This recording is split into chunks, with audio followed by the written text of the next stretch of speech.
Muy buenos días, bienvenidos a este tiempo devocional. Hoy continuamos con la lectura de la Biblia en un año. Hoy 18 de agosto del 2021 corresponde leer Juan capítulo 3, primer libro de Crónicas capítulos 7 y 8 y Zacarías capítulo 3. Juan 3, primer libro de Crónicas 7 y 8 y Zacarías capítulo 3.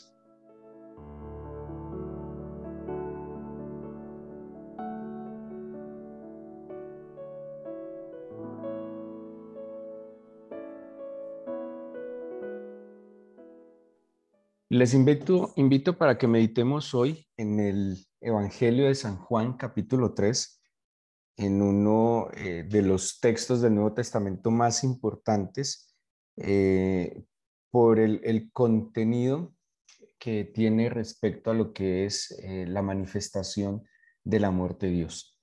Eh, Empieza narrando de un hombre principal de los fariseos en el versículo 1 llamado Nicodemo. Dice que era fariseo y era un principal de los judíos. Vino a Jesús de noche y le dijo: Maestro, sabemos que has venido de Dios como maestro, porque nadie puede hacer estas señales que tú haces si no está Dios con él. Bueno, algunos han dicho que Nicodemo vino de noche al Señor Jesús porque lo hacía de manera oculta, puesto que abiertamente el Señor Jesús, aunque así no era al principio, solo después al principio no era rechazado como tal, pero llegó un momento en su ministerio que fue rechazado por los fariseos y por los principales del Sanedrín o de la asamblea que hacía parte de los dirigentes del templo.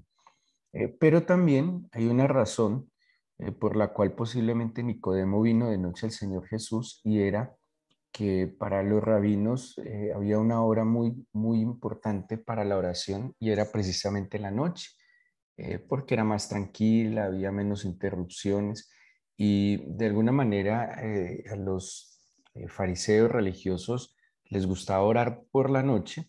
Velar también es algo que hacía el Señor Jesús, porque había menos asuntos que atender y porque podrían enfocarse mejor en el estudio de la Torá y también en las oraciones. Es muy posible, viéndolo desde otra perspectiva, que no necesariamente Nicodemo lo hiciera porque se estaba escondiendo, sino porque tenía el interés.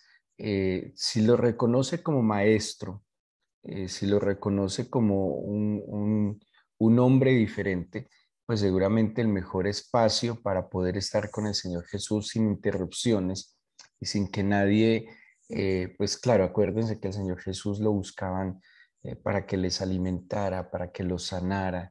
Era una vida itinerante muy dinámica, y en la noche pues ya no había nadie, había reposo, y era el momento adecuado de estar con él frente a frente y poder resolver algunas inquietudes, que de hecho las inquietudes que van a tratar y que van a disertar el Señor Jesús y Nicodemo son muy trascendentales. Y, y viene a hablar Nicodemo, y el Señor le plantea algo en el versículo 3 y le dice: el que no naciera de nuevo no puede ver el reino de Dios. Y se lo está diciendo un hombre fariseo, religioso, principal, que seguramente conocía las escrituras. Y sí, y no podemos decir de ninguna manera que todos los fariseos eran malos. De hecho, en esencia, el fariseo tendía a la pureza, tendía a la rectitud, tendían a ser temerosos de Dios. Claro, en la época del Señor Jesús había un grupo de fariseos que se habían vuelto orgullosos, soberbios por esta misma actitud puritana. eh, Tomaron una actitud legalista y que menospreciaba y despreciaba a los demás hombres, que los consideraba como pecadores. Pero en esencia el fariseo no podemos decir que era malo. De hecho, el Señor Jesús, digámoslo, ideológicamente era de corriente farisea.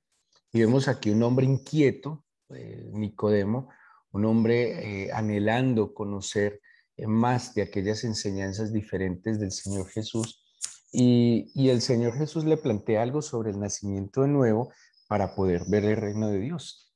Y si Nicodemo fue a buscarles porque anhelaba conocer este asunto del reino de Dios, que era un tema del cual el Señor Jesús hablaba constantemente. Él le dice en el versículo 4, ¿cómo puede un hombre nacer siendo viejo? ¿Puede acaso entrar por segunda vez en el vientre de su madre? O sea, Nicodemo no comprendió la alegoría que el Señor le expresó. Y le dice el Señor Jesús en el versículo 5, de cierto te digo que el que no naciere de agua y del Espíritu no puede entrar en el reino de los cielos. Y aquí plantea algo que va a ser muy importante en la doctrina de la iglesia, en la doctrina del Nuevo Testamento, y es el bautismo, ¿sí? Y aquí va a plantear lo que es el bautismo en agua y el bautismo en el Espíritu, algo que va a ser crucial en el desarrollo del culto y de la liturgia de la iglesia cristiana desde el principio hasta estos días. Dos acontecimientos que van a ser pilares como es el bautismo en agua y el bautismo en el Espíritu, que serán temas de otra ocasión. Dice el versículo 6, lo que es nacido en la carne, carne es, lo que es nacido del Espíritu, Espíritu es. No te maravilles de que te dije, os es necesario nacer de nuevo. El viento sopla de donde quiere y oyes su sonido, mas ni sabes de dónde viene ni a dónde va. Así es todo aquel que es nacido del Espíritu.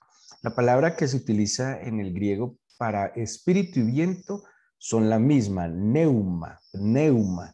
Esa palabra neuma se traduce como espíritu y se traduce como viento, porque de alguna manera el espíritu es un viento, es en la visión del Antiguo Testamentario se ve como el aliento de Dios, ¿sí? Por eso Dios crea a través de su aliento, de sus palabras, el soplo divino que le dio vida al hombre que formó de la tierra. De allí que esa similitud entre el viento y el espíritu, pues es clara, entendiendo de que no hay manera de verlo, sino solo de percibir su efecto. Nicodemo, muy inquieto ante este planteamiento del nuevo nacimiento y, y no le queda claro porque él incluso le planteó que cómo era posible volver a nacer y el Señor lo está llevando a que hay un nuevo nacimiento que va más allá de lo físico, porque dice, lo que es de la carne, carne es, lo que es del espíritu, espíritu es. Entonces no se trata simplemente de volver a nacer físicamente, sino de nacer del espíritu, de que haya vida espiritual. Y él le pregunta cómo, ¿sí? Vuelvo al planteamiento, nacer de nuevo, y el Señor le aclara, nacer de agua y de espíritu. Y era normal, si este hombre fue de noche a buscar al Señor, a conocer lo que le enseñaba, a entender lo que le enseñaba, y con una inquietud de conocer, aprender y seguir las enseñanzas del Señor, viene una pregunta y es, considero, la clave de todo este pasaje. ¿Cómo puede hacerse esto? Algo así como, ¿cómo puedo nacer de nuevo? ¿Cómo puedo nacer de agua y espíritu? El Señor le plantea un qué este hombre Nicodemo le pregunta un cómo puedo hacerlo, cómo puedo vivir lo que tú estás ofreciendo, cómo puedo entrar en el reino de los cielos, cómo puedo disfrutar esa vida abundante que tú prometes, cómo puedo vivir una vida diferente en un mundo que cada vez más está en decadencia, en los valores, en los principios, en el afecto fraternal, en el cuidado a la creación. ¿Cómo puedo yo experimentar ser una nueva persona? Ese concepto del nuevo nacimiento lo va a tomar también el apóstol Pablo, Pedro, acerca de la nueva criatura, del nuevo hombre en Cristo, del que se renueva. Y es la inquietud de un hombre, seguramente con algunos años, con cierta experiencia, con cierto conocimiento, ¿cómo puedo, Señor, nacer de nuevo? ¿Cómo puedo nacer de agua y de espíritu? ¿Cómo puedo entrar entonces en el reino de los cielos? Y dice el versículo 10, ¿eres maestro de Israel y no sabes esto? Vemos también a Nicodemo, que es un hombre humilde. Ante esta pregunta del Señor Jesús, cualquiera coge y se va, ¿sí? Lleno de altivez y soberbia. Pero Nicodemo tenía una determinación. Por algo había buscado al Señor de noche. Y afuera, como han dicho o hemos dicho tradicionalmente, porque estaba haciéndolo a escondidas, o yo afuera porque quería tener un tiempo exclusivo con el Señor. porque tenía tanto interés en conocer las enseñanzas de este maestro que por eso lo buscó donde nadie y en el momento en que nadie más lo iba a molestar. Algo así que Nicodemo buscó al Señor para él solo, como que no quería compartir ese espacio, era su momento de intimidad solo con el Señor. Entonces le dice el versículo 11, de cierto te digo, de cierto te digo que, perdón, versículo 11, de cierto te digo, que lo que sabemos hablamos y lo que hemos visto testificamos y no recibís nuestro testimonio. Si os he dicho cosas terrenales y no creéis, ¿cómo creeréis si os dijere las celestiales? Y aquí va a introducirnos en una palabra que va a redundar en estos versículos siguientes y es el creer. El creer no solo como una creencia, sino el creer basado en la convicción interna. Cuando se explica la palabra fe, que es pistis en griego, esa palabra implica una persuasión interna, ¿sí? No es solo una creencia, no es solo asumir un concepto de algo, sino una convicción, una certeza interna de algo. Y la Biblia explica que la fe es como una semilla que siembra el Señor en el corazón que nos persuade a estar convencidos de quién es Él y a estar convencidos de sus palabras. Y este creer, vuelvo y digo, no es solo tener una idea de algo, tener un concepto de algo, sino esa persuasión interna. Mucha gente dice creer en Dios, el concepto, pero cuando hablamos de creerle a Dios, es la persuasión interna de que lo que Él es, lo que Él dice y lo que Él hace es absoluta verdad para mi vida. Dice entonces el versículo 13, nadie subió al cielo, sino el que descendió del cielo, el Hijo del Hombre que está en el cielo. Y como Moisés levantó la serpiente en el desierto, así es necesario que el Hijo del Hombre sea levantado, para que todo aquel que en él cree no se pierda, mas tenga vida eterna. Porque de tal manera amó Dios al mundo que ha dado a su Hijo unigénito, para que todo aquel que en él cree no se pierda, mas tenga vida eterna. Porque no envió Dios a su Hijo al mundo para condenar al mundo, sino porque para que el mundo sea salvo por él. Y aquí vamos a encontrar de nuevo las verdades básicas del Evangelio. Lo que está haciendo aquí el Señor Jesús con Nicodemo es evangelizarle. Él está dando a conocer las buenas nuevas. Y le recuerdo que esto lo hemos hablado antes, hay 4 verdades fundamentales del Evangelio. Uno, entender que Cristo es el Hijo de Dios que vino a este mundo y que murió por nuestros pecados, que Cristo resucitó de entre los muertos, que Cristo ascendió a los cielos y está sentado a la diestra del Padre como la evidencia de la victoria sobre la muerte y sobre el pecado. Y creer en esto es lo que me da a mí la salvación. Esta debe ser mi confesión, esta debe ser mi profesión de la fe. Y aquí el Señor Jesús se lo está planteando tal cual a Nicodemo. Ojo, Nicodemo era un maestro de los fariseos. Quiere decir que Nicodemo conocía el Antiguo Testamento. Y aquí el Señor toma un acontecimiento extraordinario del Antiguo Testamento con el gran profeta Moisés, que es lo de las serpientes ardientes que está narrado en el libro de Números. Cuando el pueblo pecó, las serpientes los mordían y el Señor mandó a Moisés a que hiciera una serpiente de bronce, que usan, eso es un juego de palabras muy particular, porque una serpiente de bronce usa las mismas palabras de serpiente ardiente. Y cuando Moisés levantó esa serpiente en el desierto, eso está en el libro de Números 21, aquel que miraba a la serpiente era salvo. Eh, Así fue, o sea, así Dios lo planteó y así fue. La serpiente levantada y aquel que ponía su mirada en esa serpiente levantada era salvo de la mordedura de las serpientes ardientes. Esto tiene una connotación muy, muy importante. Nosotros en la concepción eh, bíblica, el cristiano siempre ha visto la serpiente como el pecado, como el diablo, pero en este caso la serpiente se convierte en un símbolo de sanidad, en un símbolo de salvación, en un símbolo de liberación, bien particular. Y de hecho, si ustedes miran el símbolo de la medicina hoy en día, es una serpiente como en una vara que la está cruzando. Algo así era este símbolo en el Antiguo Testamento. Y dice que así como la serpiente fue levantada. Entonces, vamos a las verdades del Evangelio. Cristo descendió, que es lo que le está diciendo en el 13, y fue encarnado. Luego dice, Cristo fue levantado y murió por nosotros, y pone el ejemplo de la serpiente al ser levantado. Algo así, y perdónenme, trato de ilustrarlo. La fuente más grande de pecado y de perdición del ser humano es el propio ser humano. Generalmente decimos que Satanás, los demonios, que son los más malos que nos hacen pecar.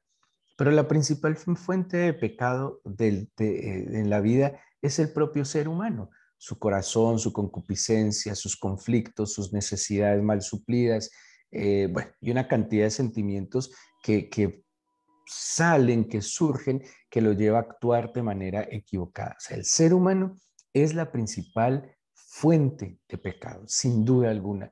Y vuelvo y digo, para el cristiano y para el creyente es muy fácil excusarse en que fue Satanás. Satanás tira como la piedrita y esconde la mano. Satanás pone una oportunidad, pero en últimas quien sucumbe, quien cae, es el ser humano. Y asimismo, Jesucristo encarnado como hombre, al ser levantado se convierte en el símbolo de la salvación, en la esperanza de la salvación. ¿Sí? Algo así como la fuente de pecado es el humano y la fuente de la muerte es el pecado del ser humano, pues Jesucristo encarnado como ser humano es levantado para que pongamos nuestros ojos en él. No pongamos los ojos en el ser humano que nos hace pecar, en nuestro propio ser humano que nos hace morir y apartarnos de Dios, sino pongamos la mirada en el Señor Jesús, como dice Hebreos 12, el autor y consumador de la fe. Cristo entonces es levantado, murió por nosotros. Y dice el versículo 14, el 15, para que todo aquel que en él cree no se pierda, mas tenga vida eterna. Aquí viene algo muy importante. Él fue levantado y dado por el Padre. Si ustedes notan, repite dos veces estas mismas palabras en el 15 y en el 16, para que todo aquel que en él cree no se pierda, mas tenga vida eterna. Y en el 16 dice, de tal manera amó Dios al mundo que ha dado a su Hijo unigénito, para que todo aquel que en él cree no se pierda, mas tenga vida eterna. Y aquí es lo que le está diciendo el Señor a Nicodemo es, mira, Jesús vino, descendió. Jesús fue levantado como símbolo de salvación, como esperanza para un pueblo que está siendo destruido por el acto de amor del Padre que lo ha entregado. Y todo aquel que en él cree, el Señor quiere que venga salvación y no se pierda. Cristo entonces resucitó y subió al cielo. ¿Y qué le dice luego el Señor a Nicodemo?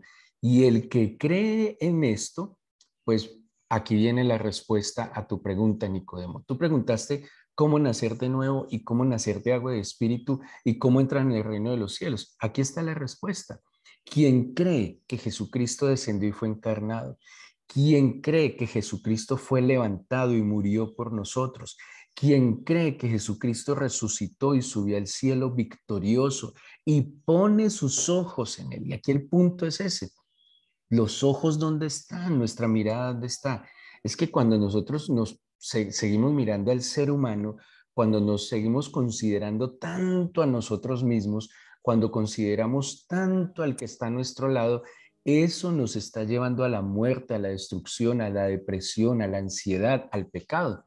Pero si nosotros levantamos nuestra mirada a Jesucristo, aquel que fue levantado para nuestra salvación, y creemos que Él descendió, creemos que Él fue encarnado, creemos que Dios lo entregó por amor a nosotros, si nosotros creemos que este es el acto de amor más grande de toda la historia del universo, si creemos que Jesucristo resucitó y subió al cielo, entonces Jesús le empieza a decir lo siguiente a Nicodemo.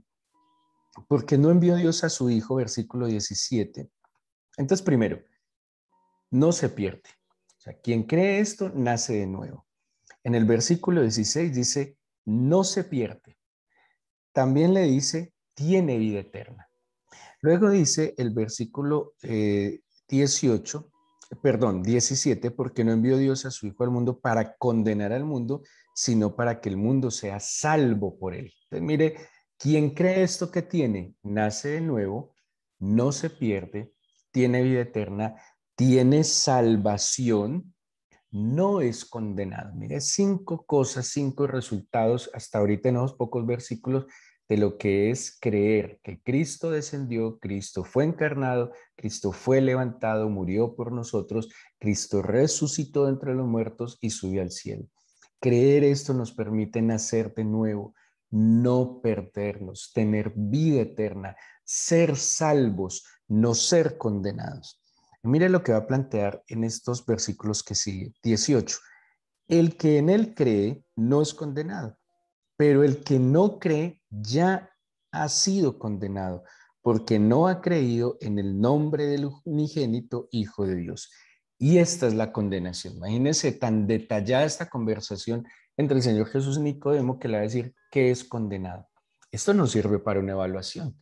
¿Cómo saber si soy salvo o soy condenado? Y mire lo que plantea. Esta es la condenación, que la luz vino al mundo, Jesús es la luz, y los hombres amaron más las tinieblas que la luz porque sus obras eran malas. Porque todo aquel que hace lo malo aborrece la luz y no viene a la luz para que sus obras no sean reprendidas. Así que, ¿cómo saber que yo estoy condenado a pesar de tomar una Biblia o ir a una iglesia de vez en cuando? Pues que he rechazado la luz, que amo más las tinieblas y que amo hacer lo malo. Porque quien está en las tinieblas, quien no se acerca a la luz, no quiere que sus obras sean reveladas, no quiere que sus obras sean reprendidas. Quien no viene a la luz está contento con la corrupción. Quien no viene a la luz quiere seguir en infidelidades, en adulterios, en consumo de sustancias tóxicas. Quien no viene a la luz no quiere que sus malas obras sean reprendidas ni sean reveladas. Quiere mantenerlo oculto, quiere seguir haciendo eso. Y esto es muy, muy triste porque muchos llamados o que profesan ser cristianos van a una iglesia con alguna, eventualmente, pero siguen en las tinieblas, pero siguen mintiendo, engañando, robando, quitando, siguen maltratando, siguen vociferando, siguen llenos de orgullo, maltratando al prójimo, no cuidando su entorno, no vienen a la luz. Y muy triste porque la salvación no la da ir a una iglesia, porque la salvación no la da escuchar predicaciones.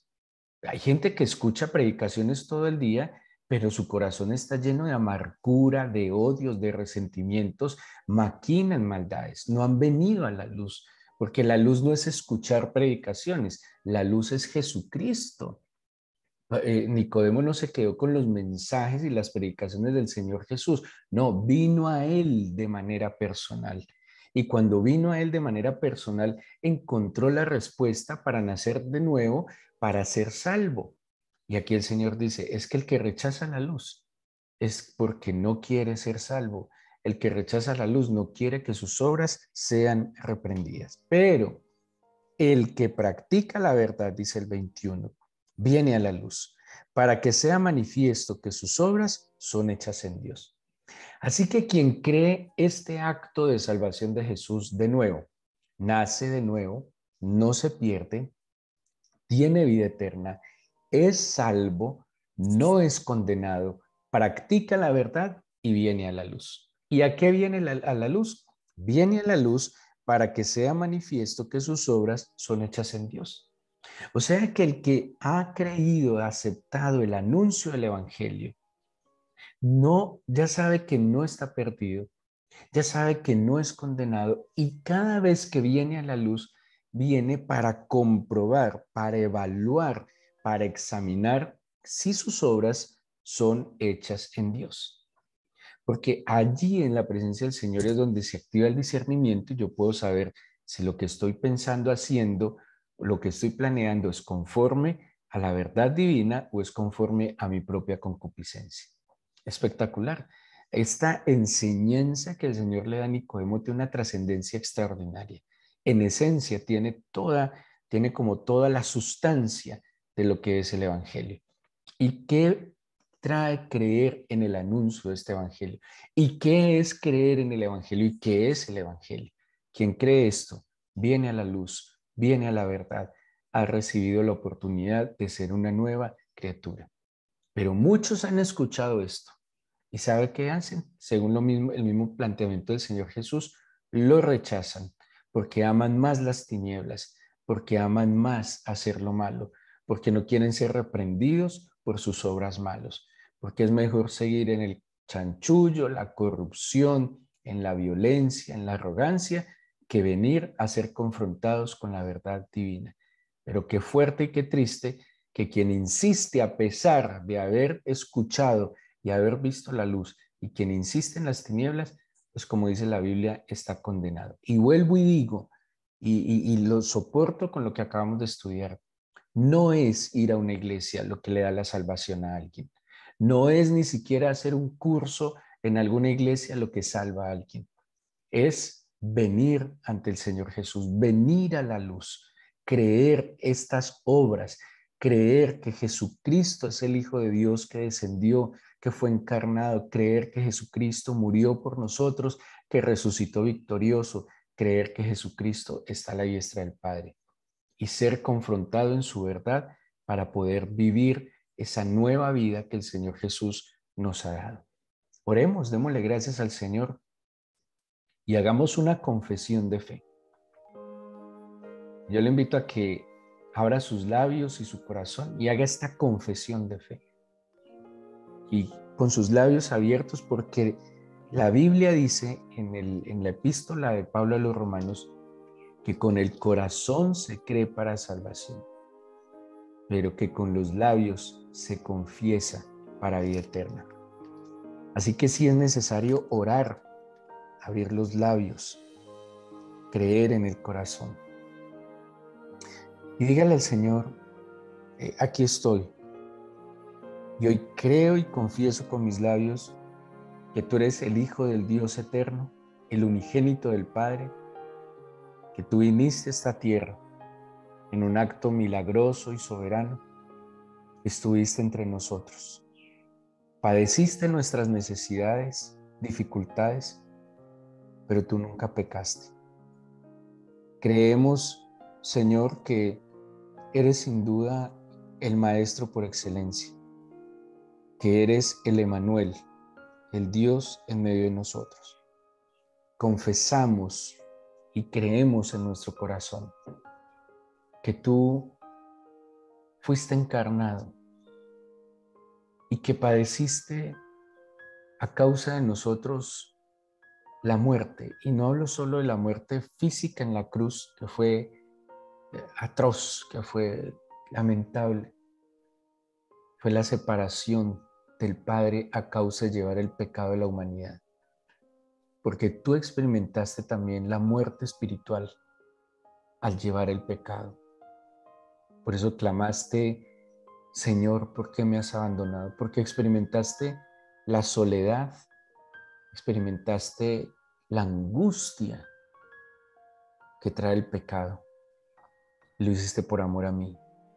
Y hoy lo creo y lo confieso, que tú pagaste mi deuda y que era yo el que tenía que ir a esa cruz. Pero tú lo hiciste, mi Señor. Creo y confieso con mis labios que resucitaste al tercer día victorioso, que el poder del Espíritu del Padre te resucitó, que te levantaste en un cuerpo glorioso, victorioso, venciendo la muerte y el pecado.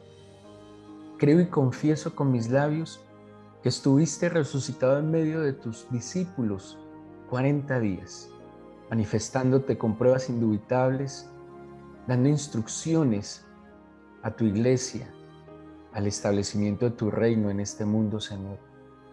Creo que estás sentado a la diestra del Padre y que allí intercedes por mí, intercedes por cada uno de nosotros.